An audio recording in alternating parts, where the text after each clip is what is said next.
Dang. The old Brian's Badass Reviews shirt is getting a little tight. You do some sit-ups or something.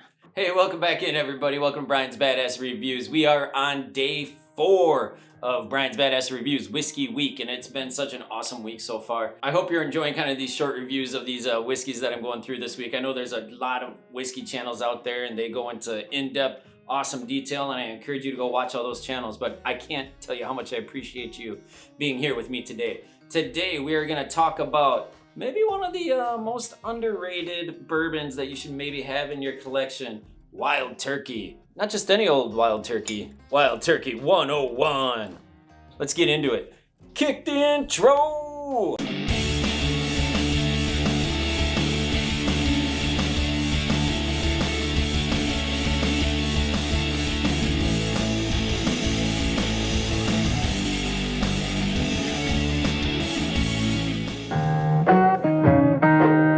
More than 80 years, legendary master distiller Jimmy Russell has been crafting Wild Turkey 101 the right way with high rye content. This iconic bourbon is perfectly aged for up to 6 to 8 years in American oak barrels with the deepest char for more character. Bottle 101 at a higher proof, and only when it reaches its full complex flavor of caramel, vanilla, toffee, spice, as Jimmy says, like the Kentucky River. Wild Turkey 101 is mighty bold and it takes its own sweet time. Well, there you go. There's a review. Thanks, don't forget to subscribe.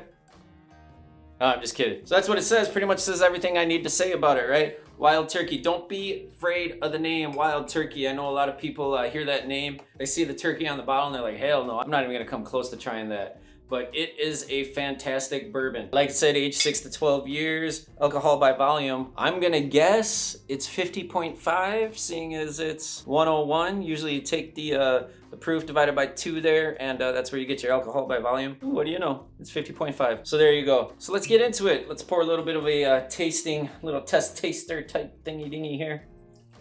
I'm just gonna pour a little bit because I only have a little bit left. I don't want to waste it. I don't think I did that enough in these videos.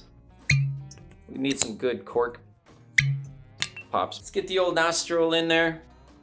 I know that Wild Turkey 101 is a very, I don't want to say it's an underdog in a way, but it's on a lot of people's kind of must-have for a good price bourbon. So on the nose, I'm definitely getting a wood. What did it say, 6 to 8 years? You know, that's considerable amount for a bourbon to be aged. And I'm definitely picking up the wood.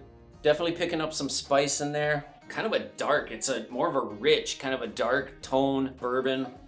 I mean, it's gonna be your classic bourbon notes. Ooh, there's just something on the back end of that I'm not quite picking up. It's almost like maybe a dark chocolate. I don't know, but let's go in for a taste.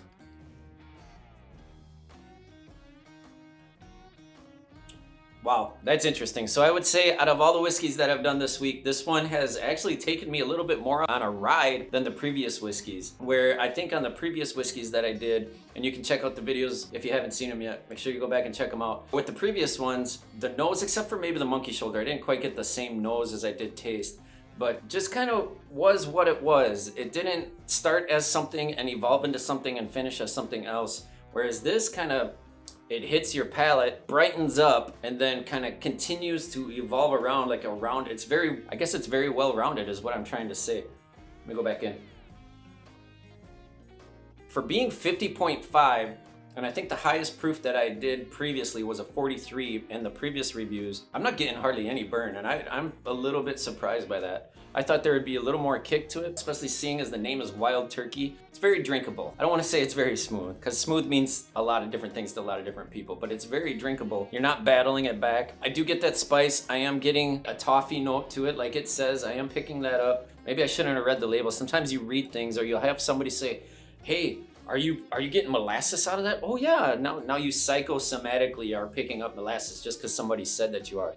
So I'm trying to kind of be objective here, but it's hard to kind of, maybe I'm just not good with words. Yeah, I don't know, I said dark before. I guess it's not dark, it's spicy. I get a spice, not a cinnamon, but some sort of a spice to it. With a little bit of caramel, a little bit of toffee, and I can definitely taste the wood on there. Absolutely a must-have on your liquor shelf, on your liquor bar, in your liquor cabinet. So yeah, so I guess as Matthew McConaughey would say, who is now a sponsor for Wild Turkey, he would say, all right. I had to do it. It's Wild Turkey. It's Matthew McConaughey. I live in freaking Texas. How could I not? It was pretty good, right? Anyways, great bourbon. Must have on your shelf. Goes down very nice, flavorful, well-rounded. Takes you on a little bit of a journey. This you can usually pick up pretty much anywhere. It's very accessible. I would say you could probably get it in between $25 and $30. Let me know down in the comments what you guys pay for it in your area. This will always be an addition to my whiskey collection. So there you have it, guys. That completes day 4. One more day left to go in Whiskey Week. Man, I hope you guys have enjoyed these videos so far. Let me know what you think down in the comments. Don't forget to hit that subscribe button, hit that bell notification, hit that like button. Hit me up on the Facebook, on the Twitter, on the Instagram. Go check out my website at briansbadassreviews.com. I mean, if you want to, but I can't tell you how much I appreciate it, guys. That's all I got for the review today. You know what I like to say, you gotta be kind to each other. You gotta do what makes you happy. That's it for me. I'm out. Peace.